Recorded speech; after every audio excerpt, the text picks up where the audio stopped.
कहते हैं, जो हमारे गुरुदेव कहते हैं वही राम जी पहले कह चुके हैं। क्या कहते हैं?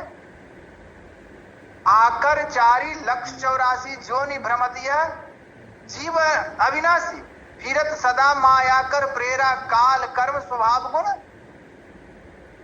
कब हुक करी करुणा नर देही, देत ईस बिनु हेतु सनेही। अकारण करुणालय वरुणालय जो ईश्वर है, राम है, वे करुणा करके दया करके क्या दिए हैं कि एक बार देखते हैं, ऑफर देते हैं।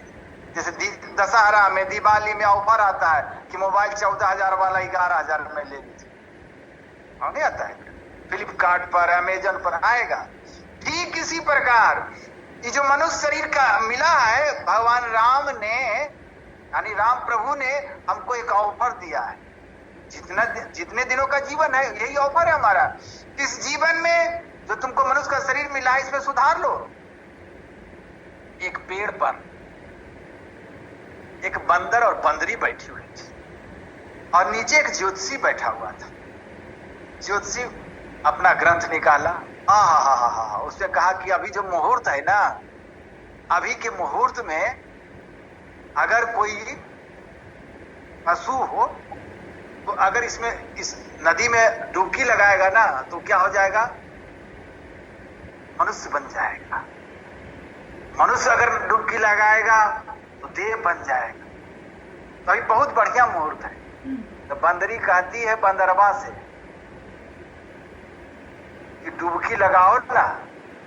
बंदरवा सोचता है कहीं हम डुबकी लगा दिए तो हम मनुष्य बन जाएंगे, तो बंदरिया तो हमारा छूटिए जाएगा कि नहीं। बहुत समझाया बंदरिया, लेकिन उसने डुबकी, तो बंदरिया सोचती है कि इसके चक्कर में हम भी रह जाएंगे। नहीं डुबकी लगाता ना हमको डुबकी लगा देता। कुछ छलांग और लगाना था, मुहूर्त था। उसी तरह बंदरी सुंदर रानी का शरीर धारण कर लिया। बंदरा कहे कि हम तो पति है, तब सुनने वाला है रानी। अब वो रह गया क्या चीज? बंदरे रह गया। और वो गोता लगाया तो क्या बंदरिया क्या हो गई? रानी हो गई। यह तो एक कथानक है। इसके माध्यम से अगर मनुष्य शरीर में आप भी गोता लगा लिए तब तो आप क्या हो जाएंगे? उस ईश्वर को प्राप्त कर लेंगे। और नहीं तो फिर तो बंदरे के बंदरे रह ही जाएंगे। अर्थात ये फिर 84 लाख योनि में कभी कुकर, कभी सुअर, कभी कच्छप, क्या क्या बनेंगे कोई पता नहीं भैया। बनना तो कोई नहीं चाहता, लेकिन सिस्टम तो यही है। हम बच कैसे सकते? इसीलिए कहते हैं कि इसका सदुपयोग कर लो। अपने समय को बर्बाद मत करो। इतना दुर्लभ शरीर मिला है हमको।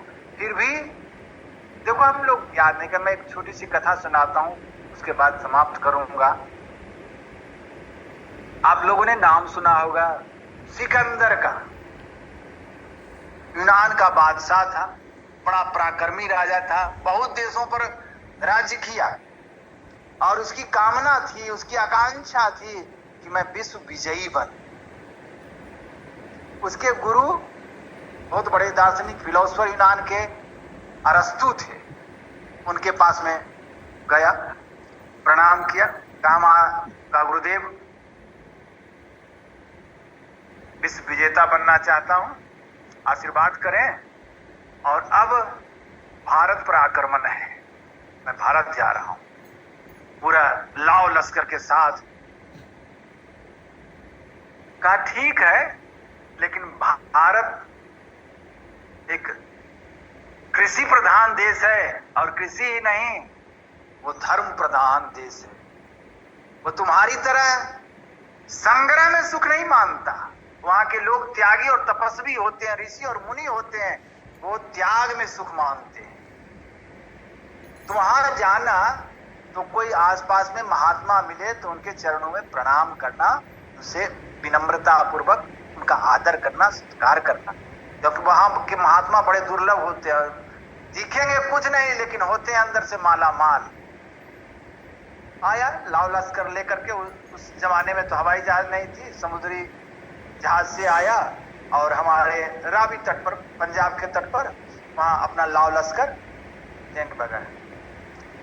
मालूम हुआ कि बगल में ही एक महात्मा, किसी ने बताया होगा, महात्मा है, उनका नाम था दांडियायन। बड़े सिपाही को भेजा, बोलो कि जाके बोला जा करके कि हमारे विश्व विजेता सिकंदर बादशाह बहुत तरह के अलंकार लगाया कि उन्होंने आपको बुलाया है। वो ध्यान में बैठे थे, उठे, कहे तुम्हारे राजा से हमको क्या लेना देना, राजा होगा अपना, हमको क्या लेना देना।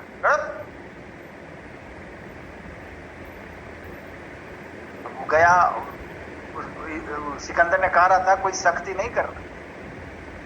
अब तो बड़ा बेचारा एकदम सोचा कि इसको तो गर्दनें काट के ले जाए, लेकिन अब कर क्या सकता है। लौट के गया तो समझ गया कि कोई साधारण महात्मा ने, साधारण आता तो डर के मारे चला था। तो वो अपने थाल में सजाया हीरा मोती जो भी था, सजा के ले गया। बैठे थे ध्यान में महात्मा। महात्मा क्या करेगा, या तो सत्संग करेगा या ध्यान करेगा। थोड़ा देर इंतजार किया, जब उठे तो चरणों में प्रणाम किया और अपने, जैसे हम लोग को दक्षिणा दिया जाता है, जैसे आज दक्षिणा मिला ना, हम लोग प्रसन्न हो जाते हैं। दक्षिणा दिया गया और अपना पूरा बायोडाटा उन्होंने बताया कि ऐसे ऐसे विश्व विजेता, ऐसे ऐसे फलाने देश को जीता, फलाने देश को जीता है, अब भारत आए हैं, यहाँ जीतेंगे, विश्व विजयी बनना चाहिए। महात्मा बड़ा ठठा के हंसे विश्व विजयी बनने चला है, हाँ? तुमको अपना पता है, अपना पता है, उंगली पर अपनी आयु गिन, उंगली पर। अब 90 दिन या कुछ दिन ऐसा बतलाया कि अब शेष बचा है तुम्हारे आयु का। अरे तुम तो अपने देश भी नहीं लौट सकता, तुम तो अपनी माता का दर्शन भी नहीं कर सकता। अब तुम्हारी आयु, तुम विश्व विजय का आकांक्षा कर रहा है। अब इतना जो कहना था कोई कह दे तो जमीन के तले, पांव के तले से जमीन निकल गई। बहुत लोगों को मारा। तो कहा महाराज अब क्या कर सकते हैं, अब क्या तुम कर सकता है, तुमने लोगों को, किसी राज्य पर हमला किया तो लोगों को मारा, काटा, उसको लूटा, इतने लोगों को विधवा किया, तुम कर क्या सकते हो। अगर कर सकते हो तो जिनको तुम रुलाया उसको सुख सुविधा उत्पन्न करो, क्या कर सकते हो तुम। वो मां का बड़ा प्रेमी था, मां का भक्त था। वो तुरंत आया, समेटा और कहा लाओ लश्कर समेटो, तुरंत। देखो महात्मा ने कहा ही, महात्मा की बात कितनी पक्की है, भयभीत हो गया। लाओ लश्कर समेटा, रास्ते में समुद्र में भी मार पड़े। उस जमाने में सब वैद्य, हकीम, डॉक्टर सब साथ में लेके चलते थे। तो वैद्यों से कहा कि तुम हमको ठीक करो, बहुत औषधि वगैरह की, लेकिन ठीक हुआ। डॉक्टरों कहा मैं तुम लोगों को आधी संपत्ति, जितनी हमारी संपत्ति, मैं आधी संपत्ति तुम लोग को दिया, तुम कम से कम इतना है तो हमको जीवित रखो कि मैं अपनी माता जी का दर्शन कर लूं। सारे डॉक्टरों ने हाथ उठा दिया, कहा आपकी सांस में एक सांस जोड़ने की ताकत हमारी नहीं है, हम रोग का इलाज करते हैं, हम मौत का इलाज नहीं कर सकते। वो बड़ा पछताया, जिस चीज का मैंने इतना संग्रह किया, परिग्रह किया, लोगों को मार काट कर कितने धन दौलत, हीरे जवाहरात, राजकाज सब किया, आज एक सांस भी कोई नहीं छोड़ सकता, फिर इस धन दौलत का क्या काम। गुरुदेव ने कहा ना, यह धन धाम कुटुंब कबीला सब स्वारज के चेहरे, अपने अपने सुख के साथी है न को सुख तेरे। ये किस दिन काम आएगा, कोई काम नहीं आया। इसलिए कबीर साहब ने कहा सुकृत कर ले नाम सुमिर ले, को जाने कल की, जगत में खबर नहीं पल की, श्वास श्वास में नाम सुमिर ले, अवधि घटे तन की। इस शरीर का क्या पता, कोई पता नहीं कब, नहीं बालक नहीं जौवने, नहीं वृद्धि कछुबंद, वह अवसर नहीं जानिए जब आए पड़े जम। कल ही मैं गया, एक बालक आया कथा सुनने, सीताराम दास के यहाँ, और गया नहाने, बस जय श्री हरि, लाश तक नहीं मिला, मैं तो उसी जगह था।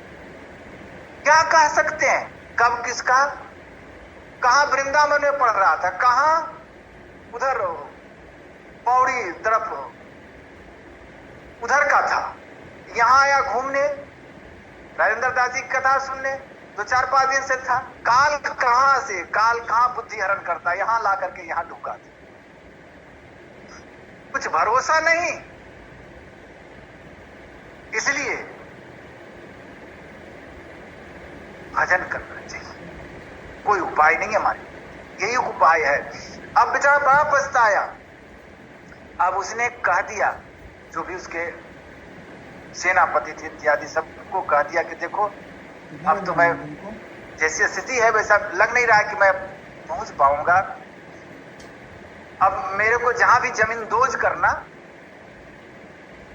तो हमारे जितने धन संपत्ति है, हीरा जवाहरात, हाथी घोड़ा, सब उसी जगह रख देना, और दोनों हाथ मेरे को क्या कहते हो, कब्र, कब्र से दोनों हाथ बाहर निकाल देना। सिकंदर जो दुनिया का माली था, वह भी जब दुनिया से गया, जब तो दोनों हाथ जमा तो बहुत किया, लेकिन गया कुछ भी,